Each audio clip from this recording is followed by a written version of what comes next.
మాజీ మంత్రి బొత్స సత్యనారాయణ మరోసారి అస్వస్థకు గురయ్యారు. బీపీ హెచ్చుతగ్గుల కారణంగా ఆయన అనారోగ్యానికి గురయ్యారని వైద్యులు తెలిపారు. శాసన మండలి ఉండగానే ఆయన అస్వస్థకు గురైనట్లు తెలుస్తోంది. ఆయన ఛాంబర్లోనే డాక్టర్లు మెడికల్ టెస్ట్ నిర్వహించారు. ఇటీవల బొత్స అనారోగ్యానికి గురై ఆసుపత్రిలో చికిత్స పొందారు. ప్రస్తుతం బొత్స ఆరోగ్యం నిలకడగా ఉందని వైద్యులు తెలిపారు.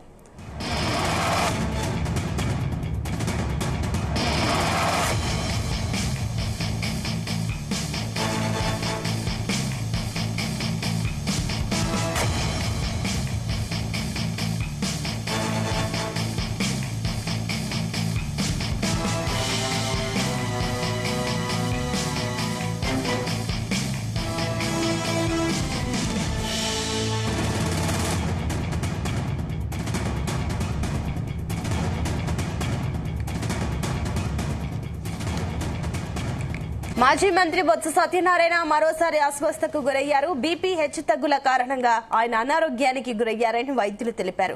శాసన మండలి ఉండగానే ఆయన అస్వస్థకు గురైనట్లు తెలుస్తోంది. ఆయన ఛాంబర్లోనే డాక్టర్లు మెడికల్ టెస్ట్ నిర్వహించారు. ఇటీవల బొత్స అనారోగ్యానికి గురై ఆసుపత్రిలో చికిత్స పొందారు. ప్రస్తుతం బొత్స ఆరోగ్యం నిలకడగా ఉందని వైద్యులు తెలిపారు. ఇదే అంశానికి సంబంధించి మరిన్ని డీటెయిల్స్ మా కరెస్పాండెంట్ నాగేశ్వరరావు అందిస్తారు. నాగేశ్వరరావు, సునీత, ఆంధ్రప్రదేశ్ రాష్ట్ర విధానసభ ప్రతిపక్ష నేత వైఎస్ జగన్మోహన్ రెడ్డికి అత్యంత సన్నిహితుడు. ఒక రకంగా చెప్పాలంటే వైఎస్ఆర్సీపీ పార్టీలో జగన్మోహన్ రెడ్డి తర్వాత పార్టీ మొత్తం తన భుజస్కంధాల పైన వేసుకొని నడిపించే బొత్స సత్యనారాయణ మరొకసారి అస్వస్థకు గురైన ఆ ఘటన నేడు చోటు చేసుకుంది. ఒక రకంగా ఏపీ అసెంబ్లీలో ఏమి జరుగుతుందనే చర్చ కూడా జరుగుతా ఉన్న పరిస్థితి ఉంది. గత 6 రోజుల క్రితం చూసుకుంటే ఇదే బొత్స సత్యనారాయణ కొంత మేరకు ఆరోగ్యకర పరిస్థితులు ఇబ్బందికరంగా మారడంతో ఆయన పుట్టిన హైదరాబాద్ తరలించిన పరిస్థితి ఉంది. తర్వాత 2 రోజులకి హోంమంత్రి అనితకి ఆరోగ్య పరిస్థితి బాగాలేకపోతే ఆమెను పుట్టిన స్థానిక ప్రైవేట్ ఆసుపత్రికి తరలించిన పరిస్థితి ఉంది. అయితే ముఖ్యంగా ఏదైతే అసెంబ్లీలో ఎమ్మెల్సీలకు సంబంధించి పెద్ద ఎత్తున చర్చ జరుగుతా ఉంది. శాసనసభలో కొంత మేరకు ఎమ్మెల్యేలలో ప్రతిపక్షం లేకపోవటం, ప్రతిపక్షంలో ఎవరు మాట్లాడకపోవటం, వైఎస్ఆర్సీపీ పార్టీకి సంబంధించి ప్రతిపక్ష పార్టీ అయిన వైఎస్ఆర్సీపీ పార్టీ అసెంబ్లీలో ఎవరు లేకపోవడంతో ఈ యొక్క శాసన మండలికి సంబంధించి అందరూ కూడా దృష్టి సారించిన పరిస్థితి ఉంది. శాసన మండలిలో ప్రతి ఒక్క అంశం మీద ప్రభుత్వం మీద విరుచుకుపడుతున్న పరిస్థితి ఉంది, ప్రభుత్వాన్ని అడ్డుకుంటున్న పరిస్థితి ఉంది. ముఖ్యంగా తిరుమల తిరుపతి దేవస్థానంకి సంబంధించిన కలియుగ దైవం వెంకటేశ్వర స్వామికి సంబంధించిన లడ్డు వ్యవహారంలో అపవిత్రం చేశారు, కల్తీ నెయ్యి కలిసిందని టీడీపీ పార్టీ పెద్ద ఎత్తున ప్రచారం చేస్తున్న పరిస్థితి ఉంది వైఎస్ఆర్సీపీ మీద. అయితే ఈ నేపథ్యంలోనే టీడీపీ కూడా అదే కోవకు చెందింది. టీడీపీ వల్లే తిరుమల తిరుపతి దేవస్థానం అపవిత్రత అయింది.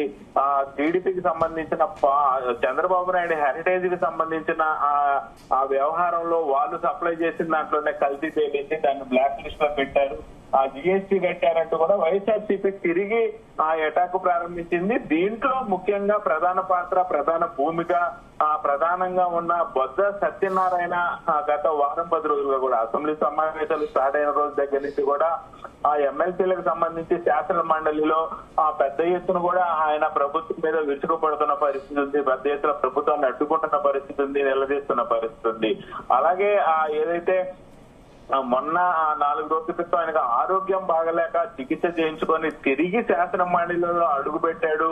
ఆయన ప్రతిపక్ష హోదాకి సంబంధించిన ఆ క్యాబిన్ ఆయనకి కేటాయించిన నేపథ్యంలో ఆ క్యాబిన్ దగ్గరకు వచ్చి పలువురు ఆయన పరామర్శించారు. ఆఖరికి నారా లోకేష్, ఆంధ్రప్రదేశ్ లో ప్రధానంగా టీడీపీ పార్టీకి సంబంధించిన నారా లోకేష్ బొత్స సత్యనారాయణ శాసన మండలిలోకి అడుగు పెట్టగానే సాదర స్వాగతం పలికిన పరిస్థితి ఉంది.